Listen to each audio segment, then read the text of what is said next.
मी वैशाली हार्दिक recipe आणि व्लॉगमध्ये तुमचे स्वागत करते। तर आपण पॉपलेटचे वेगवेगळे प्रकार बनवतो, रस्सा बनवतो, फ्राय करतो। तर आज बनवणार मस्त असं तंदूर पॉपलेट, ते पण घरच्या साहित्यामध्ये आणि घरच्या घरी मस्त असं टेस्टी यम्मी यम्मी। बघा किती सुंदर असं तयार झालेलं आहे। पण त्या अगोदर जर तुम्ही माझ्या चॅनलला सबस्क्राइब नसेल केलं तर सबस्क्राइब नक्की करा। तर चला आता आपण आपली रेसिपी सुरुवात करूया। येथे मी लिंबूचा रस घेतलेला आहे, तेल, कोकमचा आगर, काश्मीर रेड चिली पावडर, हळद, घरचं लाल तिखट, आलं लसणाची पेस्ट, चाट मसाला, तंदुरी मसाला आणि चवीप्रमाणे मीठ। तर आपण हे बघा मी पॉपलेट स्वच्छ असं करून घेतलेलं आणि मस्त असं त्याला चिरा वगैरे पाडून घेतलेला आहे। आता हे लिंबूचा रस आहे ते लावून घेऊया, दोन्ही बाजूनी वरती आणि खालती व्यवस्थित लावून घ्यायचं आपल्याला छानपैकी। बघा ते लावलेलं आहे मी। आणि बघा इथे मी विस्तवही करत ठेवलेला आहे, या विस्तवावर आपल्याला तंदूर करून घ्यायचं आहे छानपैकी। आता हे जे मसाले आहेत ते आपण मस्त असे एकत्र करून घेऊया आणि एकजीव करून घेऊया। इथे मी कोकमचं आगर सुद्धा वापरलेलं आहे, कारण की फिशसाठी थोडंसं कोकमचं आगर वापरले अजून टेस्ट छान येते। आणि त्याच्यात सर्व मसाले मी टाकून घेते आणि ते तेलही मी वापरलेलं आहे।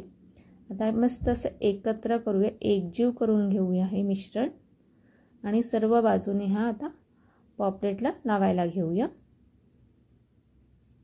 तर हे चिरा पाडलेला आपण ह्या पॉपलेटला त्यामध्ये व्यवस्थित हा मसाला सर्व घालायचा आहे, की मध्ये गेल्यामुळे काय होते, शिजताना चहाचा अर्क मध्ये जातो आणि अजून ते पॉपलेट टेस्ट लागतो। आणि चिरा थोडीशी अजून खोलगटत करायचा, म्हणजे मसाला जास्त मध्ये जाईल आणि छान लागेल। मग सर्व बाजूने आता मी व्यवस्थित लावून घेते।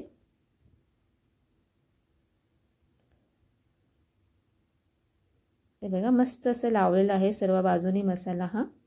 आता माझ्याकडे ही एक सळई आहे, तर ती सळई मी वापरणार आहे, की मध्ये पॉपलेटमध्ये घालणार आहे, म्हणजे ते आपल्याला उलटसुलट करताना इझी होते, व्यवस्थित होते, म्हणजे तुटत वगैरे नाही आणि व्यवस्थित राहते। बघा तसे मस्त असं मी मध्ये घालून घेतलेलं आहे। आता आणि माझ्याकडे ही जाळी आहे, आता ही जाळी मी ह्या विस्तवावर ठेवते आणि मस्त असं हे पॉपलेट आहे हे दोन्ही बाजूनी छानपैकी 5-5 मिनिटं असं शेकून घेते।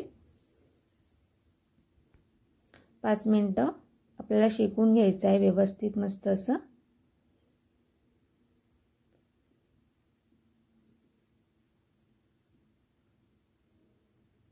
ते बघा 5 मिनिटं झालेले आहेत। आता मी उलटं वाळून घेते आणि ती वरची बाजू पण शेकून घेते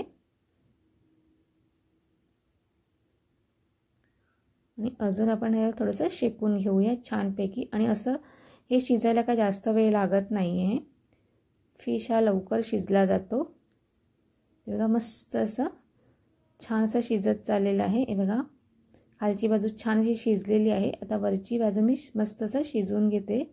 बघा छान असं आपला पॉपलेट तयार झालेला आहे छानपैकी। मी खाली काढून घेते, किती सुंदर तयार झालेलं आहे मस्तपैकी। तर आजची माझी रेसिपी तुम्हाला कशी वाटली ती नक्की कमेंटमध्ये सांगा आणि आवडली तर तुमच्या मित्रमैत्रिणी आणि नातेवाईकांना नक्की शेअर करा। तोपर्यंत मस्त राहा आणि मस्त खा। पुन्हा भेटूया अशाच नव्या वेगळ्या रेसिपीमध्ये।